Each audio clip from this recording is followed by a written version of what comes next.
नमस्कार, स्वागत है आपका स्टूडेंट्स इस चैनल पर। एक बहुत बड़ा एग्ज़ाम्स का रिज़ल्ट आ चुका है जिसे हम यूपीएससी कहते हैं। काफ़ी बच्चे इसमें तैयारी करते हैं। North India, south India, waste India, east India एक इस एग्ज़ाम को क्रैक करने के लिए दिन और रात एक कर देते हैं गाइस। यूपीएससी का प्रीलिम्स कंप्लीट हुआ था जून में और फाइनल जो मेंस कंप्लीट हुआ वो अक्टूबर में कंप्लीट हुआ था। मेंस ख़त्म होने के बाद उसके बाद रिज़ल्ट अपडेट होता है आपके 10 दिसंबर को 2024 को गाइस, जिसमें तकरीबन 14,627 बच्चे मेंस क्वालिफाई में बैठते हैं और मेंस क्वालिफाई करते हैं लगभग 2900 कैंडिडेट, 2900 कैंडिडेट जो है मेंस क्वालिफाई करते हैं। और इस मेंस क्वालिफाई करने में कितनी मशक्क़त करनी पड़ी, कितनी मेहनत करनी पड़ी, कौन कौन से कोचिंग नोट्स, रेफरेंस बुक्स पढ़नी पड़ी और कितनी राइटिंग स्किल्स प्रैक्टिस करनी पड़ी हमको, ये काफ़ी एक हार्ड वर्क का, बहुत ज़्यादा हार्ड वर्क का काम देखा जाता है यहाँ पर। जैसे एक हैंडक्राफ्ट्स या आर्टिसन या कोई क्राफ्ट्समैन हाथों से काम करता है, एक मूर्ति को बनाता है, या कोई पेंटर ऑयल पेंटिंग करता है, काफ़ी टाइम लग जाता है उसे निखारते हुए उस स्कल्पचर को। वैसे ही एक स्टूडेंट उस कंपटीशन को जिसकी वो तैयारी कर रहा है, वो उसको एक मूर्ति का रूप दे देता है और ख़ुद उसका एक पेंटर बन जाता है। मुसीबत आती है, बहुत सारी समस्या आती हैं। एक ऐसे बच्चे जिनके पास कुछ नहीं होता है, जॉब करते हुए यूपीएससी तैयारी करते हैं और उसे क्वालिफाई कर भी लेते हैं। अड़चन आती हैं, समस्याएं होती हैं, ये सब एक साइड का वर्क हो गया। ऐसे बच्चे जो पूरी तरह से डेडिकेशन है उनके अंदर, अच्छी गाइडेंस मिलती रहती है, प्रोफेसर्स, लेक्चरर और जो भी उनके एनवायरनमेंट में तैयारी कर रहा है, कलीग्स हैं, अच्छा ग्रुप डिस्कस होता है, स्किल्स डेवलप होती हैं। स्टेज काफ़ी होती हैं आईएएस में, प्रीलिम्स होता है, मेंस होता है, देन फिर इंटरव्यू होता है गाइस। प्रीलिम्स में 2 स्टेज, GS1 और GS2। GS1 में हमारा history, geography, polity, economy, world geography, general science, current affairs, environmental studies, सारे सब्जेक्ट से क्वेश्चंस पूछे जाते हैं। और पार्ट 2 में जो जीएस का सेकंड पेपर होता है, सिविल सर्विसेज एप्टीट्यूड टेस्ट का, वो क्वालिफाइंग टेस्ट होता है जिसमें 80 क्वेश्चन पूछे जाते हैं और 80 में से अगर जिस बच्चे के 28 क्वेश्चन राइट हैं, नेगेटिव मार्किंग को कट करके, तो वो जीएस का सेकंड पेपर क्वालिफाई कर लेगा और मेरिट बनती है जीएस पेपर फर्स्ट के आधार पर। फिर उसको मेंस कॉल आता है और यूपीएससी मेंस के लिए वो एलिजिबल हो जाता है। यूपीएससी मेंस के लिए जब एलिजिबल बच्चे हो जाते हैं, लाइक अभी 2024 में लगभग कहा जाता है कि लगभग फॉर्म तो 10 से 11 लाख भरे गए, लेकिन अपीयर 6-7 लाख बच्चे होते हैं। 3-3.5 लाख बच्चे किसी कारणवश नहीं बैठ पाते या छोड़ देते हैं, तैयारी नहीं हो पाती है। लेकिन यूपीएससी ने ये भी अब काउंट कर लिया है कि जो बच्चे फॉर्म भर देते हैं, शौक में रजिस्टर्ड हो जाते हैं और परमानेंटली सबमिट कर देते हैं फॉर्म को, तो उनका भी अटैम्प्ट अब काउंट होगा।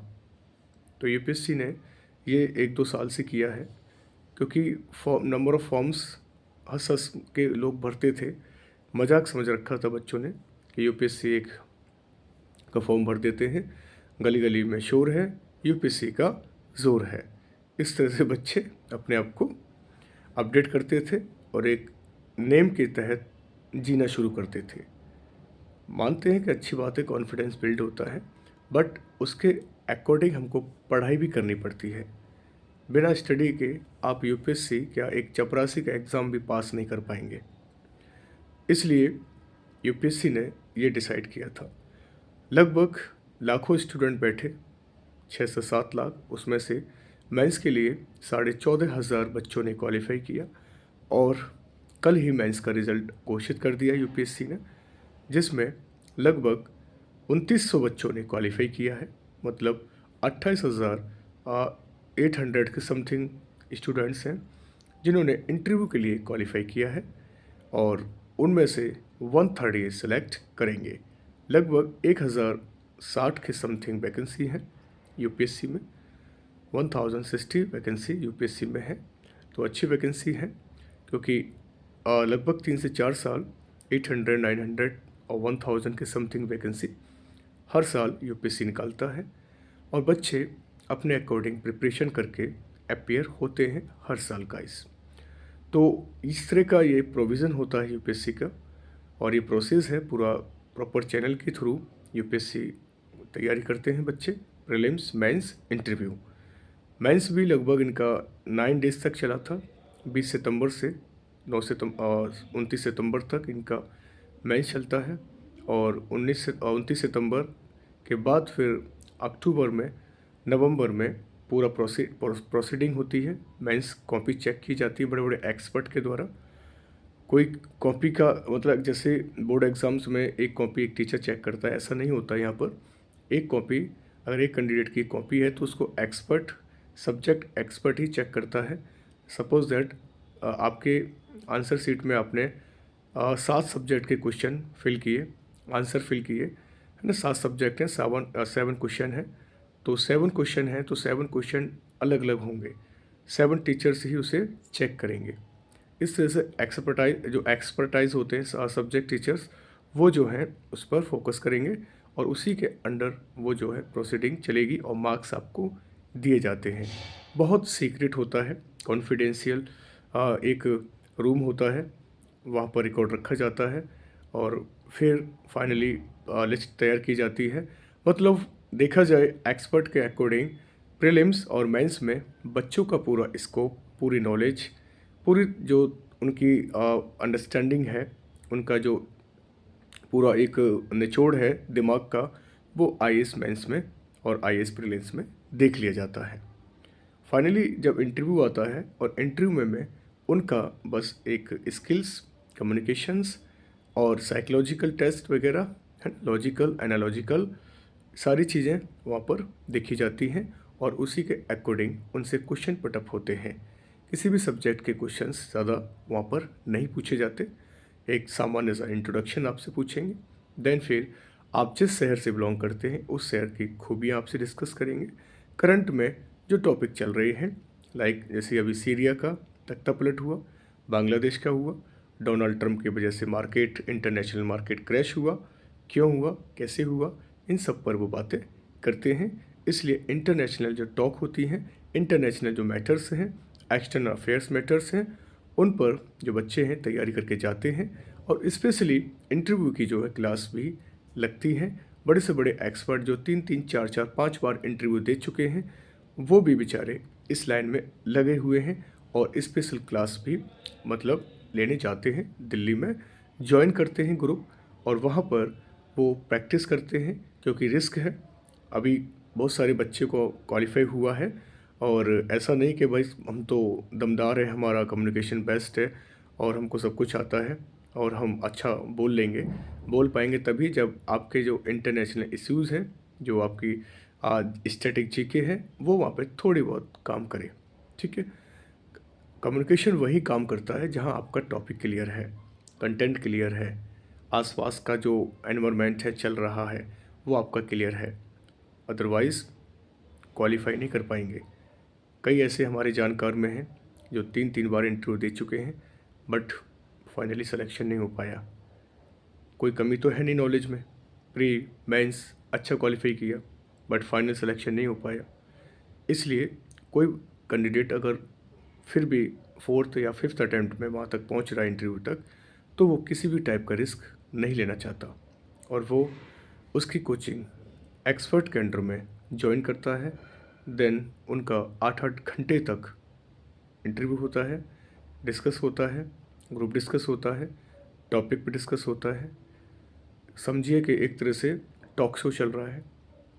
वहाँ पर उनका पूरी तरह से नॉलेज का प्लेटफॉर्म तैयार होता है, और साइकोलॉजिकल पेडागोजी और एनालॉजी, लॉजिकल, देन जो आपके पहली टाइप के क्वेश्चन हैं, आपके सिटी से रिलेटेड क्वेश्चन हैं, आपके बैकग्राउंड से क्वेश्चंस हैं, आपके रिलेशंस, आपके रिलेटिव्स से रिलेटेड क्वेश्चंस होते हैं। बहुत सारे क्वेश्चंस आपसे ऐसे पूछे जाएंगे जो भी लगेगा आपको यार ये क्वेश्चंस है। तो मैंने बस आपको ब्रीफ कर दिया है। इन बच्चों के इंटरव्यूज़ हैं। Good luck, all the best. और कहते हैं कुछ स्टूडेंट्स के सर आईएएस की तैयारी करना बहुत इजी है, कुछ कहते हैं सर बहुत हार्ड है। गाइस मैं बस इतना ही कहूँगा, आप दिमाग में आईएएस, आईपीएस, आईआरएस जो भी आपने सोचा है वो अगर आप लेके चलोगे, सिर्फ पर्सनली लेके चलिए, उसको एक्सपोज ना करें। आप जिसकी तैयारी कर रहे हैं करते चले जाइए। जो भी सिलेबस आपको पढ़ना है, जिसकी तैयारी कर रहे हैं उसका सिलेबस आपके दिमाग में होना चाहिए। शोर शराबा, चारों तरफ हल्ला कर देना कि यस मैं कर रहा हूँ, वो एक अंडरस्टैंडिंग स्किल्स नहीं होती गाइस। आपको हर कंटेंट में अपने डिसीजन मेक करने हैं, अपनी इमोशनल इंटेलिजेंस दिखानी है ना। अपनी जो कम्युनिकेशन है वो अच्छी बनानी है, नॉलेज का प्लेटफॉर्म बनाना है, ग्रुप डिस्कशन करना है। मतलब कई एक वेरियस टाइप के सोर्सेज हैं जो हमें यूपीएससी को मतलब बीट करना पड़ता है। उन सोर्सों से गाइस, सोर्सेज अच्छे हैं तो यूपीएससी बीट होगा। अदरवाइज़ हम बस अपने को सेटिस्फाइड कर रहे हैं कि हम यूपीएससी की तैयारी कर रहे हैं या हम यूपीएससी की तैयारी करा रहे हैं, है ना। क्योंकि बच्चे जब तैयारी करते हैं किसी टीचर के अंडर में या आगे दिल्ली जाते हैं तो वो पूरे गली मोहल्ले में शोर करके और दिल्ली में भी शो ऑफ करते हैं कि हम तैयारी करते हैं, है ना। तो ऐसे बच्चे नहीं बन पाते। कुछ टीचर्स होते हैं वो भी ज़्यादा अपना प्रोपेगेशन नहीं करते, ना कोई पोस्टर, ना कोई एडवर्टाइजमेंट, ना ही अपना टीवी पर, ना रेडियो पर। जिनको करना है, जिनको बनना है, वो उस टीचर को फाइंड कर ही लेते हैं। बस प्रॉपर उनको नॉलेज मिल जाए। नॉलेज मिलना आज के डेट में बहुत बड़ी बात है गाइस, है ना। एक अच्छा गाइडर मिलना बहुत बड़ी बात है, अच्छा सारथी मिलना बहुत बड़ी बात है, सही प्लेटफॉर्म मिलना भी बहुत बड़ी बात है भाई। इसलिए कोशिश करें, अच्छा काम करें और आगे बढ़ें। एक पॉइंट और आता है यूपीएससी में, कई सारे स्टूडेंट्स, हमारे कलीग, हमारे सीनियर और कई सारे जूनियर स्टूडेंट्स भी डिस्कस करते हैं कि सर लैंग्वेज का फ़र्क पड़ता है। स्टूडेंट्स, कोई लैंग्वेज का फ़र्क नहीं है। हिंदी मीडियम में भी रिजल्ट जाता है, इंग्लिश मीडियम में रिजल्ट जाता है। वो बात अलग है कि इंग्लिश मीडियम का जो वेटेज है वो 60-70% चला जाता है, बिकॉज उनकी अंडरस्टैंडिंग अच्छी रही, उनकी पकड़ अच्छी थी, कंटेंट उनका अच्छा था, टॉपिक क्लियर थे, सारी reference book, notes, coaching notes, guidance, group discussion उनका पूरा परफेक्ट होता है। अगर ये काम अगर हिंदी लैंग्वेज वाले बच्चे कर लें तो कोई भेदभाव यूपीएससी नहीं करता है, ठीक है। कोई डिस्क्रिमिनेशन नहीं होता लैंग्वेज का, ये मैं आपको बता रहा हूँ, ठीक है। बहुत सारे हिंदी मीडियम के बच्चे भी आईएएस हुए हैं, आईपीएस हुए हैं, आईआरएस हुए हैं, आईआरटीएस हुए हैं, ठीक है, आईएफएस हुए हैं। तो ऐसा कोई डिस्क्रिमिनेशन नहीं करती लैंग्वेज में कि सर हिंदी लैंग्वेज है या इंग्लिश लैंग्वेज है। बस पकड़ आपकी मजबूत होनी चाहिए। आपकी अगर स्ट्रॉन्ग एक कैप्चरिंग पावर माइंड है टॉपिक पर और आप अच्छा लिख रहे हो, तो यूपीएससी के जो एक्सपर्ट हैं, जो मेंबर्स बने हुए हैं यूपीएससी में, वो अच्छी तरह से आपकी जांच पड़ताल करते हैं कि आपने लिखा क्या है, आपकी सोच कितनी है, क्या देश के बारे में अच्छी सोच रखते हैं या अंतर्राष्ट्रीय स्तर पर देश की बातें हम किस प्रकार रख रहे हैं, क्या वो सारी चीज़ें हमारी समझ में आ रही हैं या नहीं आ रही हैं, क्या इस बच्चे का दिमाग सिविल सर्वेंट की तरफ है, क्या वो सिविल सर्वेंट बन सकता है, क्या लोगों के भले के लिए काम कर सकता है, क्या उसकी पंचायत की अच्छी पकड़ है, क्या उसको सरकार की अच्छी पकड़ है, क्या वो अंतर्राष्ट्रीय संबंधों को अच्छा समझता है ना, क्या वो साउथ इंडिया के कल्चर को, आर्ट को फॉलो कर सकता है, समझ पा रहा है ना, या नॉर्थ इंडिया, ईस्ट इंडिया को समझ पा रहा है। उसने यूपीएससी में जो लिखा है वो काबिल तारीफ़ होता है, उसी भी आप पर उसको मार्क्स दिए जाते हैं और वो लैंग्वेज का कोई उसमें वायलेशन नहीं होता है। ठीक है, कि ये नहीं कि भाई उसके राइट्स हैं, वो लैंग्वेज चाहे उर्दू लिखे, मैथिली लिखे, भोजपुरी लिखे, है ना, या संथाली लिखे, ऐसा कुछ नहीं होता है। सिर्फ फोकस रहता है आपके नॉलेज का, आपने अच्छा कंटेंट लिखा है, यूपीएससी आपके कंटेंट से इन्फ्लुएंस रहा, फाइनली आपका सिलेक्शन हो जाता है। ठीक है, इंटरव्यू के लिए। तो प्री और मेंस में सिर्फ आपकी नॉलेज को देखा जाता है, परखा जाता है कि आपने जो कंटेंट पढ़ा देश के बारे में, अंतर्राष्ट्रीय स्तर पर जो भी आपने पढ़ा और लिखा, क्या वो यूपीएससी ने सही माना है। सही माना है तो आईएएस के इंटरव्यू में फिर वो आपसे उस प्लेटफॉर्म से आईएएस मेंस और प्रीलिम्स से कोई क्वेश्चन ज़्यादा पुटअप नहीं करते। जो इंटरव्यूअर होते हैं बस उनके पास लिस्ट होती है कि आपने कितने मार्क्स लिए मेंस में, प्रीलिम्स में तुमने कितना अच्छा स्कोर किया। ठीक है, उसी भी आपसे वो आपसे एप्टीट्यूड के क्वेश्चंस डिस्कस करते हैं, लॉजिकल क्वेश्चन डिस्कस करेंगे इंटरव्यू में, आपकी बायोग्राफी, आपके जो पर्सनल जो रिलेशंस या रिलेटिव्स होते हैं उनसे डिस्कस करेंगे आपसे, और पूरी तरह से आपकी पूरी भूमिका जो होती है आपके पूरे जीवन से संबंधित, वो सारी चीज़ें डिस्कस वहाँ करेंगे। मतलब आपका वहाँ पर ना ही घबराना होना चाहिए, ना शर्माहट होनी चाहिए, मतलब ना ही होपलेस होंगे आप और ना ही हेजिटेशन रखेंगे अपन वहाँ पर। आपकी जो स्किल्स हैं वहाँ पर अच्छे काम करने चाहिए आपकी स्किल्स, क्योंकि स्किल्स ही आपके इंटरव्यू को आगे पहुँचाएंगे। ठीक है, स्किल्स, गट्स, परफॉर्मेंस, एक्टिविटी जो आपकी अच्छी है, जो क्वेश्चन पुटअप हो रहे हैं आपको, सपोज दैट एक क्वेश्चन अभी डिस्कस कर लेते हैं कि बताइए इंडिया और सीरिया के बीच में क्या रिलेशन है, क्या इंडिया सीरिया के पक्ष में है या विपक्ष में है। तो इंस्टेंट आपको वहाँ पर जवाब देना है। ऐसा नहीं कि आप वहाँ 10 सेकंड सोच रहे हैं, सोचने का टाइम नहीं है। अगर आपका कंटेंट क्लियर है तो आप डिस्कस करेंगे, अदरवाइज सॉरी सर।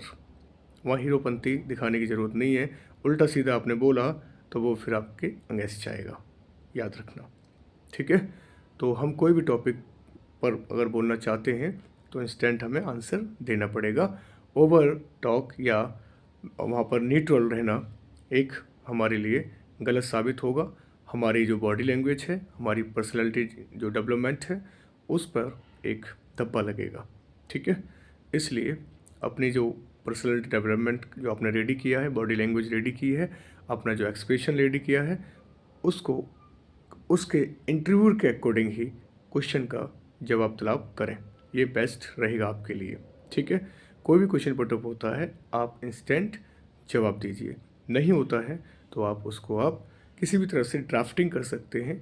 अगर कोई क्वेश्चन हिंदी अंग्रेज़ी में होता है तो आप उसकी परमिशन भी मांग सकते हैं, ऐसी बात नहीं है। इंग्लिश में हो रहा है तो आप कह सकते हैं सर क्या हम हिंदी में बोल सकते हैं। ठीक है, पहली बार वो पूछ भी लेते हैं आपसे जब आप इंटरव्यू देने जाते हैं, तो आपका लैंग्वेज क्या रहेगा, इंग्लिश रहेगा, हिंदी लगेगा, ठीक है, ये बाइलिंगुअल रहेगा। इस हिसाब से आप वहाँ पर अपनी इंटरव्यू में लैंग्वेज को भी चूज़ कर सकते हैं। ठीक है, कोई भी इशू आता है वहाँ पर उस मदद करते हैं।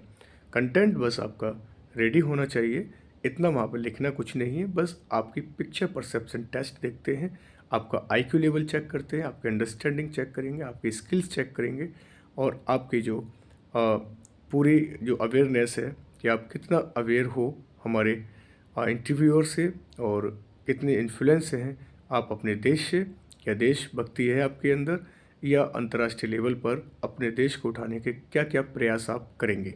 तो इन चीज़ों पर फोकस आपको करना पड़ता है गाइस। ठीक है, कोई टफ नहीं है यूपीएससी, बस दिमाग में रखो जो आपने रिदम बनाया है कि यस मुझे करना है, तो आप उस पर लग जाइएगा।